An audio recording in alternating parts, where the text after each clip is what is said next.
I think I didn't do anything wrong, just had a little fun with friends, and posted a harmless club photo. But when the legal documents arrived the next morning, I realized my fiancé had seen everything, and he wasn't coming home. The kitchen felt colder than usual that Friday night, despite the warm September air drifting through the open window. I stood at the sink, mechanically washing dishes while Nathaniel sat at the dining table, his laptop open, fingers dancing across the keyboard with the same methodical precision he brought to everything else in his life. "Nate," I called softly, not turning around. "Mia's been asking why we don't go on family trips anymore." He didn't look up. "We went to the zoo last month." "That was 3 hours. I meant real trips, like we used to." The typing continued, each keystroke feeling like a small rejection. I dried my hands on the dish towel, studying his profile in the reflection of the window. At 34, Nathaniel Brooks still had the same sharp jawline that had caught my attention 7 years ago, but somewhere along the way, that jaw had become set in permanent tension. Before we dive deeper into this story, I have one small request.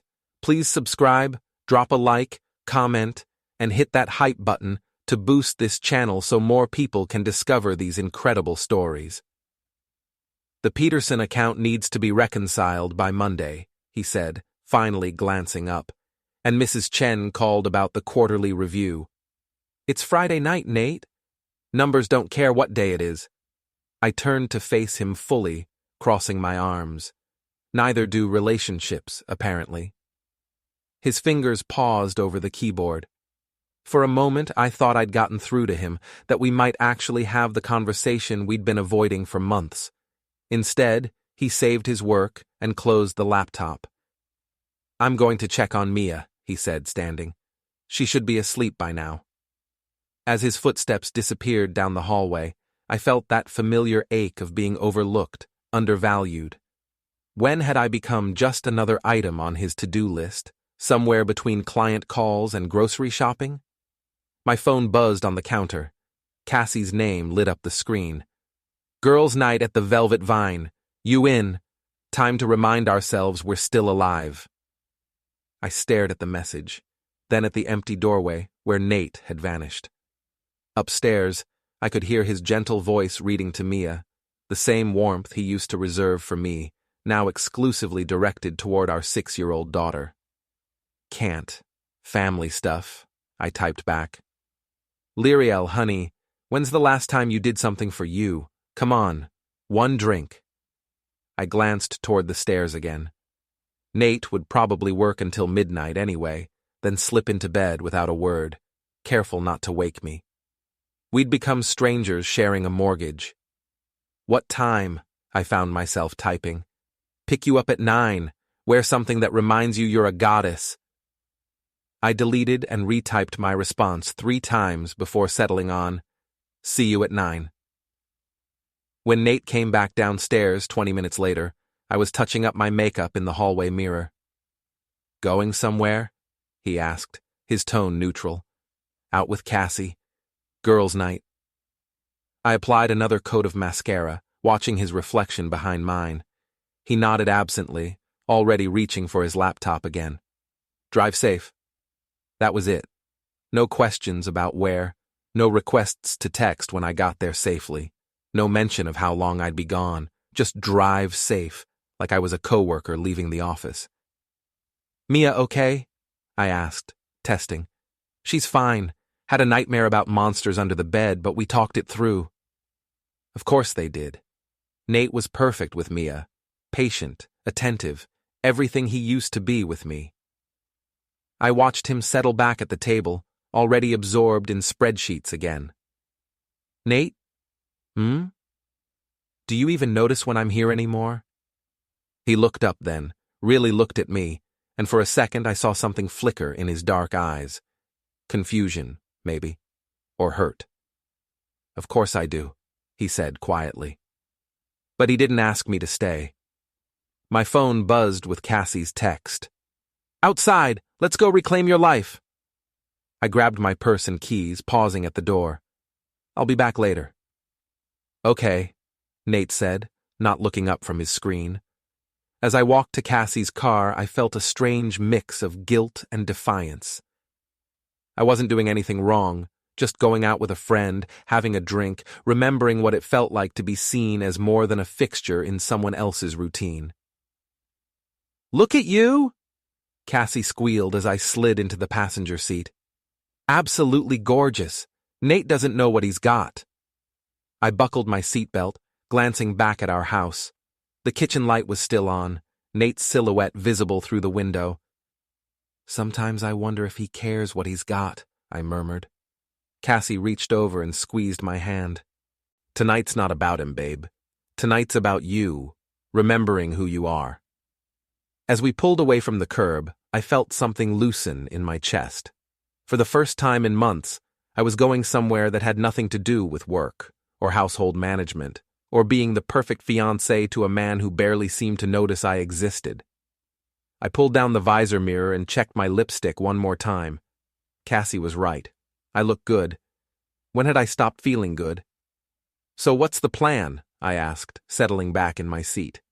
"The plan," Cassie said with a grin, "is to have fun. Remember fun? That thing we used to do before we got bogged down in mortgages and meal planning?" I laughed, and it felt rusty, like I hadn't used those muscles in too long. Vaguely. "Well, get ready for a refresher course. The Velvet Vine has a new bartender, and honey, he is easy on the eyes. Single, too." Something twisted in my stomach. "Cass, I'm engaged. To a man who treats you like a roommate. I'm not saying do anything crazy, Lear. I'm just saying, remember what it feels like to have someone actually pay attention to you." I stared out the window at the passing streetlights, each one taking me further from the house where Nate sat surrounded by spreadsheets, where Mia slept peacefully, where everything was stable and predictable and slowly suffocating me. My phone buzzed.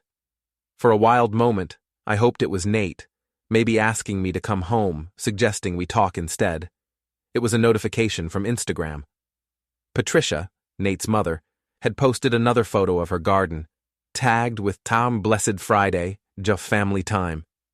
The comments were full of heart emojis and compliments from her church friends. I wondered if she'd noticed how distant her son had become, or if she blamed me for it.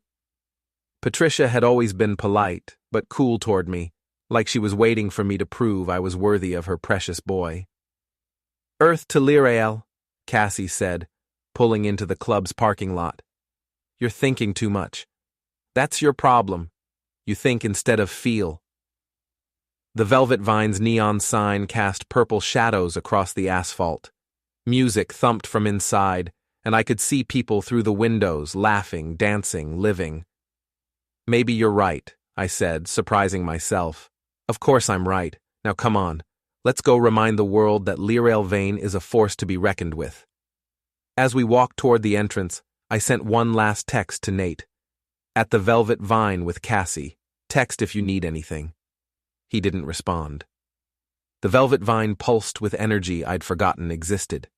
Purple and gold lights swept across the dance floor, while music thrummed through my chest, drowning out the constant mental chatter about grocery lists and work deadlines and whether Mia needed new school shoes. "Two Cosmos!" Cassie shouted to the bartender, then leaned close to my ear. "That's him! Eli! Told you he was gorgeous!" She wasn't wrong. Elliot Carr moved behind the bar with fluid confidence, dark hair catching the club lights as he mixed drinks with practiced ease. When he looked up and caught me staring, his smile was warm and immediate, the kind of attention I'd been starving for. "First time here?" he asked, sliding our drinks across the polished bar top. "First time in a while," I replied, surprised by how naturally I smiled back. "Well, welcome back to the land of the living." His eyes lingered on mine just a beat too long. "I'm Eli. Lirael. Beautiful name for a beautiful woman." The compliment hit differently than it should have. When was the last time Nate had called me beautiful? When was the last time he'd really looked at me the way Eli was looking at me now? "Smooth," Cassie laughed, but she was already scanning the room for her own entertainment. "I'm going to check out the dance floor. You two get acquainted." and just like that, I was alone with a man who seemed genuinely interested in what I had to say. We talked between his customers, about music, about the city, about anything, except the life I'd left sitting at a kitchen table with a laptop. "You seem tense," Eli observed during a brief lull, refilling my drink without being asked. "Long week?" "Long year," I admitted, then immediately felt guilty for the confession. "Sorry, I don't mean to be a downer." "Hey, we all need to vent sometimes. What's eating at you?" There was something about his genuine interest, the way he leaned in to hear me over the music, that made the words spill out. Just feeling invisible, I guess. Like I'm going through the motions of a life instead of actually living one. I get that. Sometimes we need reminding that we matter, that we're worth paying attention to. His hand brushed mine as he set down my drink, and I didn't pull away. 2 hours and 3 cosmos later, Cassie reappeared, flushed from dancing and slightly unsteady. "Having fun yet?" she asked, noting how Eli and I had been talking. "Actually, yes," I said, and meant it. "Good. Now let's commemorate this moment of Lirael remembering she's amazing." She pulled out her phone. "Photo time." "Oh, I don't know. Come on, when's the last time you took a picture just for fun? Not for work, not for family obligations, just because you felt good?" Before I could protest further, Eli had come around the bar. "I'm on break anyway," he said. "One photo won't hurt." It felt natural when he guided me to sit on his knee, his arm settling around my waist like we'd done this 100 times before. I felt attractive, desired, alive in a way I'd almost forgotten was possible. "Perfect!" Cassie snapped several shots. "You look absolutely radiant, Lir." Looking at the photos on her phone, I had to admit she was right. My eyes were bright, my smile genuine. Eli's arm around me looked protective, intimate. I looked like a woman someone wanted to be close to. "Send me that one," I heard myself say, pointing to the best shot. "Planning to frame it?" Eli teased. "Maybe," I said, feeling bold and reckless and wonderfully free. Back home, the house was dark except for the porch light Nate had left on. I slipped inside quietly, expecting to find him asleep, but the kitchen light was still on. He sat in the same spot I'd left him, laptop closed now, staring at his phone. "How was girls' night?" he asked, without looking up. "Good. Really good, actually." He nodded absently. "I'm going to bed. Early meeting tomorrow." As he passed me in the hallway, I caught his scent, the same cologne he'd worn for years, comforting and familiar. For a moment I wanted to reach out, to tell him about feeling invisible, about needing more from us. Instead, I watched him disappear upstairs.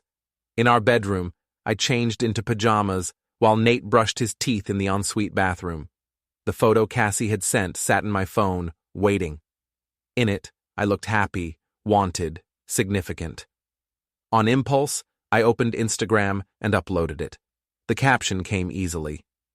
"Finally with someone who knows how to have fun, and a night out, feeling alive." I posted it before I could second-guess myself, then plugged my phone in to charge. Nate emerged from the bathroom, glanced at me briefly, and slipped under the covers on his side of the bed. "Night," he murmured. "Night." He was asleep within minutes, his breathing deep and even. I lay awake longer, staring at the ceiling, replaying the evening. The way Eli had listened, really listened. The way he'd looked at me like I was worth his full attention. I wasn't doing anything wrong, I told myself. I was just living a little. Remembering who I was outside of this house, this routine, this relationship that had somehow become more obligation than choice. My phone buzzed with notifications, likes and comments on the photo. I ignored them, but their soft glow in the dark room felt like validation. I drifted off to sleep feeling more like myself than I had in months. I woke to my phone ringing incessantly.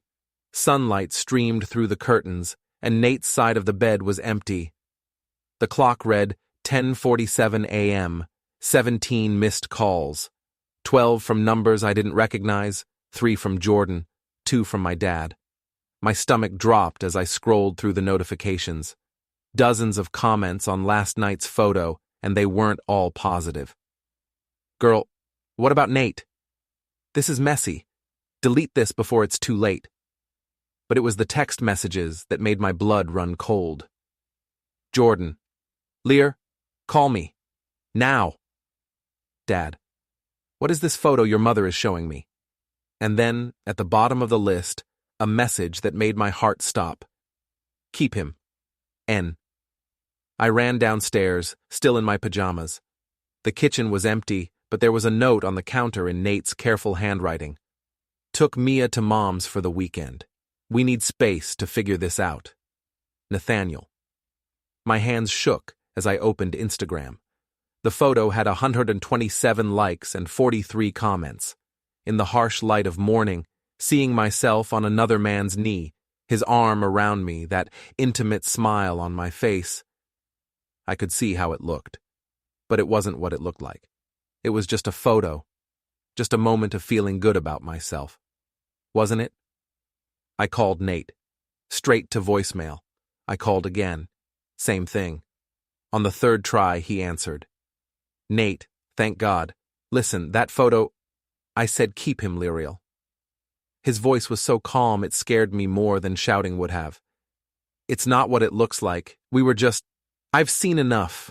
I'm staying at Mom's with Mia until Monday. We'll talk then. Nate, please...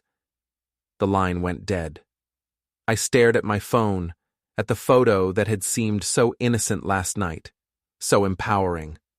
Now it looked like evidence of something I wasn't even sure I'd done. Had I crossed a line? It was just a photo, just a moment of fun. But as I read through the comments again, saw the concern from friends, the judgment from acquaintances, I realized that intent didn't matter. What mattered was how it looked. And it looked like I'd chosen someone else. The worst part was, for those few hours last night, maybe I had. Sunday morning felt like the aftermath of a natural disaster. I sat at the kitchen table, still in my pajamas, staring at my phone as the notifications continued to pour in. The photo had been shared, screenshotted, dissected by people I barely knew. My coffee had gone cold hours ago, but I couldn't bring myself to move. Every time I closed my eyes, I saw Nate's face when he must have first seen the photo, the betrayal, the humiliation. The doorbell rang at noon. I stumbled to answer it, hoping desperately it was Nate coming home so we could fix this. Instead, I found Patricia Brooks on my doorstep, her silver hair perfectly styled despite the early hour, her expression carved from ice. Patricia, I said, suddenly aware of how I must look. Is Nate... May I come in? It wasn't really a question. She stepped past me into the foyer, her critical gaze taking in the mess I'd become. Unwashed hair, wrinkled pajamas, the general air of someone whose life was falling apart. We need to talk, she said, settling herself on the living room couch like she owned it. I perched on the edge of the armchair across from her, feeling like a child called to the principal's office. I assume you know why I'm here? Patricia continued, her voice carrying the same disapproving tone she'd used when I'd forgotten to send thank you cards for our engagement party. The photo. The photo. She repeated the words like they tasted bitter. Lirael, in 34 years, I have never seen my son cry. Not when he broke his arm at 8. Not when his father died. Not when he was laid off 3 years ago. My stomach clenched. He was crying? He was destroyed. Patricia's composure cracked slightly, revealing the fierce mother underneath. He came to my house at 7 this morning with Mia and a suitcase, looking like someone had ripped his heart out. And you know what the worst part was? He was trying not to let Mia see how upset he was. Patricia, I can explain. Can you? She leaned forward, her blue eyes, so like Nate's, boring into mine. Can you explain why my son's fiancé was photographed in another man's lap? Can you explain the caption about finally being with someone who knows how to have fun? What exactly does that say about Nathaniel? I felt tears starting, the weight of what I'd done finally hitting me. It wasn't supposed to mean anything, it was just what? Just a moment of selfishness? Just you deciding that your need for attention was more important than the man who's loved you for 7 years? He doesn't love me. The words burst out before I could stop them. He barely notices I exist. When's the last time he complimented me, or asked about my day, or made me feel like I matter? Patricia's expression shifted from anger to something colder, disappointment. So this is Nathaniel's fault? That's not what I meant. Because let me tell you something about my son, Lirael. He works 60-hour weeks to provide for this family. He comes home every night, helps with homework, reads bedtime stories. He's planning to propose properly, had been saving for months for a ring upgrade because he heard you mention wanting something bigger. The words hit like physical blows. He was being the operative phrase.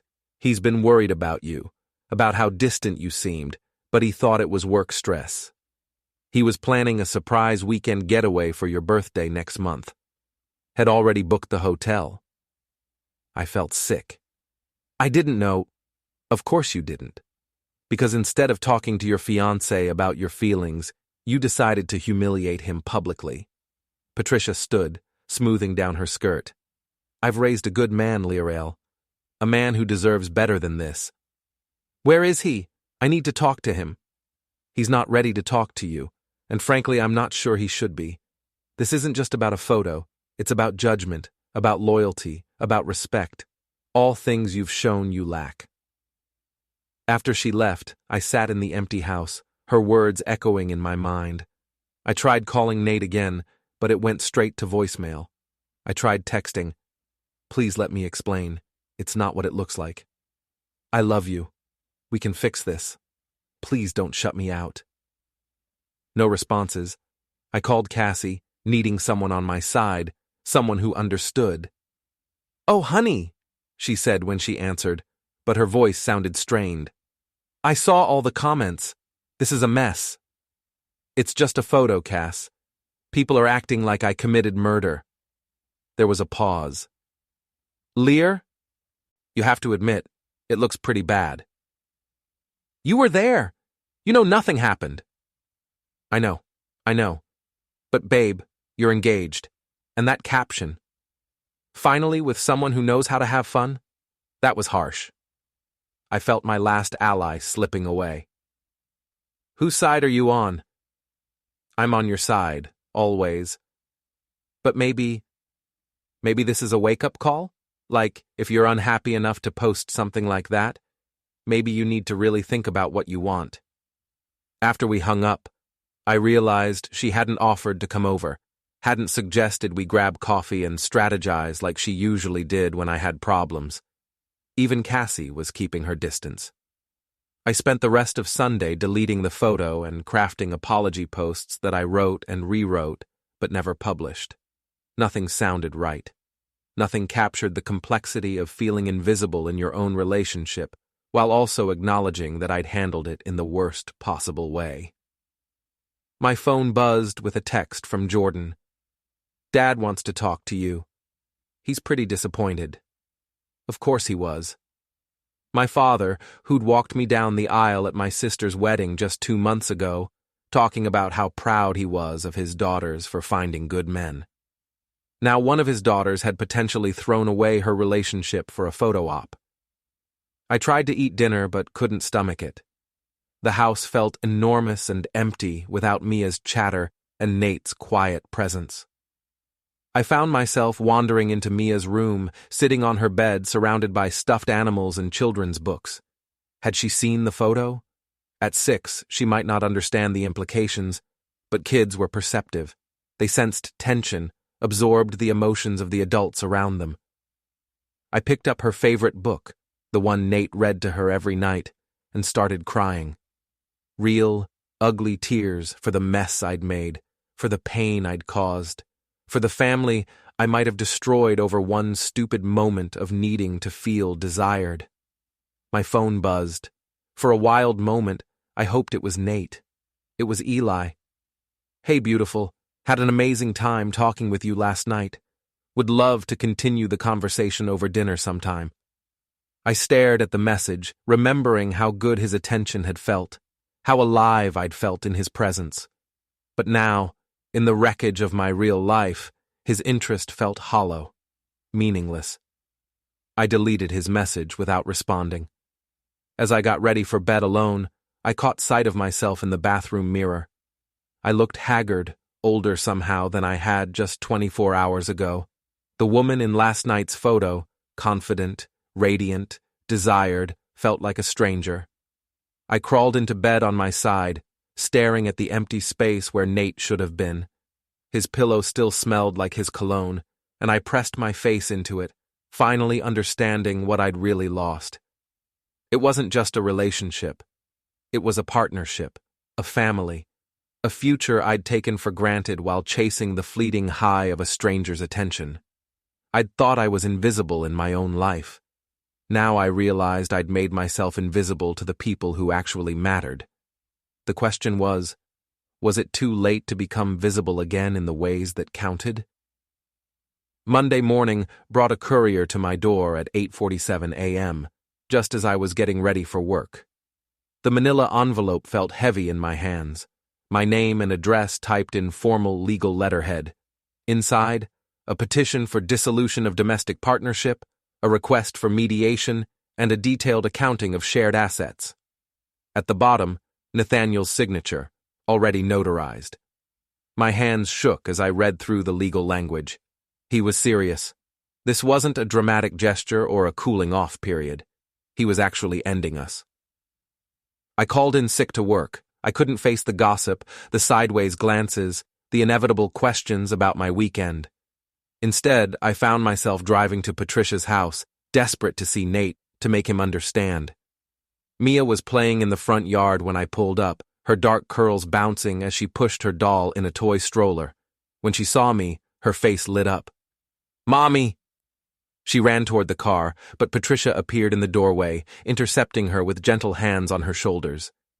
"Mia, sweetheart, go inside and wash up for lunch," Patricia said, her eyes never leaving mine.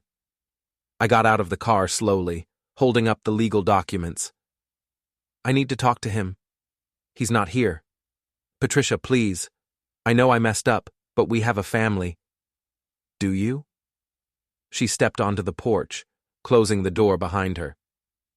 "Because from where I stand, it looks like you were already shopping for a replacement." "It wasn't like that." "Then what was it like, Lirael? Explain it to me.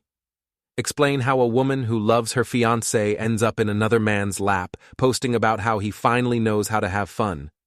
I opened my mouth, then closed it. How could I explain the loneliness, the feeling of being taken for granted, without sounding like I was making excuses? "I felt invisible," I said finally. "In my own relationship, in my own life. I just wanted to feel significant." Patricia's expression softened slightly, but her voice remained firm. "So you made Nathaniel feel invisible instead. Do you have any idea what that photo did to him? What the comments did?" "What comments?" She pulled out her phone, scrolling to what looked like a screenshot. "Your friend Cassie shared it to her story. The comments were enlightening." She showed me the screen. Comments I hadn't seen from people I didn't even know. "Guess she finally upgraded. Poor Nate, he's such a good guy too. She looks way happier than she ever did in photos with her fiancé. About time she found someone who appreciates her." My stomach turned. "I didn't see these. I would never—" "But you did. The moment you posted that photo with that caption, you opened your relationship up to public judgment, and the judgment was that Nathaniel wasn't enough for you." I felt tears starting again. "Where is he? I need to fix this." "He's meeting with his lawyer. Apparently this isn't the first sign that you've been dissatisfied with your relationship." "What do you mean?" Patricia studied my face carefully. He found some interesting charges on your credit card. The hotel room you booked Friday night, for instance. My blood went cold. How did he— You're on a joint account, Lirael. Have been for 3 years. He saw the charge when he was reviewing the weekend expenses yesterday. I remembered now. Eli walking me to my car, the conversation that had stretched longer than it should have, his suggestion that we continue talking somewhere quieter. I'd booked the room on impulse, caught up in the fantasy of being wanted, desired, significant. But then I'd gotten scared, realized what I was about to do, and left. I'd never even used the room. Nothing happened, I said quickly. I left. I came home. At 3:17 a.m., according to your keycard log. You had me investigated? Nathaniel is thorough. It's one of the qualities that makes him a good accountant and a good father. He wanted to understand the full scope of what he was dealing with before making any decisions. The full scope. As if I was a problem to be solved, a liability to be assessed. I want to see him. He doesn't want to see you, not yet. He needs time to process, and frankly, so does Mia. Is she okay? Patricia's expression softened further. She's confused. She doesn't understand why Daddy is sad, why Mommy isn't here, why everyone is whispering. Children absorb more than we think they do. I thought of Mia's bright smile when she'd seen me, the way she'd run toward the car with complete trust that I was there to make everything better. Instead, I was the reason everything was broken. Can I at least talk to her? Not today. Nathaniel thinks it's better to wait until after the mediation session. Mediation session? Thursday at 2 p.m. You should have received the notice with the other documents. I looked down at the papers in my hands, scanning for details I'd missed in my panic. There it was, a request for mediation to discuss asset division and custody arrangements. Custody arrangements, as if Mia was another asset to be divided. He's really doing this, I said, more to myself than to Patricia. Yes, he is. And honestly, Lirael, I think it's for the best. I looked up at her sharply. How can you say that? Because my son deserves someone who chooses him every day, not just when it's convenient, someone who builds him up instead of tearing him down, someone who thinks before acting, especially when a child is involved. I do choose him. I love him. Love is a verb, not a feeling, Patricia had said. It's what you do, not what you say, and what you did was humiliate him publicly while seeking attention from another man. I had no argument, because she was right. Driving away from her house, I saw Mia's small face in the window, pressed against the glass, watching me leave. That image would haunt me more than any courtroom ruling ever could. At home, I spread the legal papers across the table. Nate's name beside mine, pages outlining custody, property, support. Cold, clinical words describing the slow death of a marriage. Then the text came. This is David Chen, Nathaniel's attorney. An attorney. It was official now. I looked around the house, the same walls we'd painted together, the kitchen where we'd laughed, the hallway where Mia had taken her first steps. It all felt foreign, tainted. In Mia's room, I sat on her bed, clutching her stuffed elephant and breathing in the faint scent of her shampoo. I'd traded all of this, her security, Nate's trust, the life we'd built, for a fleeting moment of attention. Love had been right here all along, quiet and steady, asking for nothing but respect, and I'd thrown it away for validation that vanished the second I reached for it. Now, the people who'd stayed were gone, and I was finally left alone, with the truth and the wreckage I'd made. The mediation office smelled like leather and disappointment. Nate sat across from me, calm and distant, while our lawyers negotiated the ruins of our life. Supervised visitation, his attorney said. I stared at her. I'm her mother. And a mother who booked a hotel room with another man, Nate said quietly. I didn't go through with it, I whispered. But you planned to, he replied, eyes tired but steady. They showed screenshots, my social media posts, each one a small public betrayal. People who actually listen, finally out with those who appreciate me, individually harmless, together humiliating. "You've been writing the story of our failure online for months," Nate said. "You made me a villain so you could be the victim. I didn't mean to. Intent doesn't matter. Impact does." The mediator called for calm. Nate asked for primary custody. His voice cracked when he spoke about Mia's nightmares, her fear that I'd leave forever, 6 months of supervised visits, counseling, proof of stability. That was the deal. As we gathered our papers, Nate finally met my eyes. "I loved you, Lirael, but I can't compete with your need to be seen by everyone but me." When he left, I stayed seated, staring at the empty chair where he'd been. The validation I'd chased had cost me everything that mattered, and for the first time, I understood the difference between attention and love. 3 months later, I sat in the same courthouse where Nate and I had once applied for our marriage license, only this time, we were there to dismantle what we'd built. The irony was suffocating. Judge Martinez read the decree with the same detached tone she probably used every day. Primary custody to Nate. Supervised visitation for me, child support, counseling, the house, gone. I stared at the paperwork while Nate stood beside Patricia, looking calm, collected, complete. I had no one left but my lawyer and my brother Jordan, who looked embarrassed to be there. Outside, Nate stopped me in the hallway. "This isn't what I wanted," he said quietly. "Then why didn't you try to fix it?" "I did," he said. "But you kept tearing us down, publicly, privately, everywhere. Mia deserves better than that." He was right. I'd turned my marriage into content, my pain into performance. When I said goodbye to Mia outside the courthouse, she hugged me politely, like a teacher she barely knew.